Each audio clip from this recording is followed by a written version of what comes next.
Hi friends అందరికీ. ఇగో అక్క వచ్చింది కదా, అక్క గాజులు పెట్టించింది మరదలకి. ఇక మరదలు తమ్ముడు మరదలేమో చీర తెచ్చిర్రు అక్కకి. చూపిరా, చీర అయితే సూపర్ ఉంది. మా ముత్తూరులోనే మహారాణి షాపు. నాకైతే చాలా బాగా నచ్చింది చీర. చూడండి ఎలా ఉందో, మస్తు బాగుంది. కలర్ అయితే మస్తుందా సరే. బ్లౌజ్ వచ్చింది, బ్లౌజ్ అయితే ఇది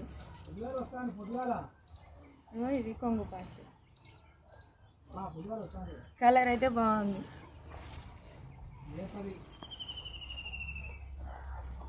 సూపర్ ఉంది కదా. మీకు నచ్చిందా? మీరు కూడా వదిన మరదల్లా గాజులు పెట్టించుకున్నారా, పెట్టించుకోలేదా? కామెంట్ బాక్స్లో కామెంట్ చేయండి. బాయ్ మరి, బాయ్.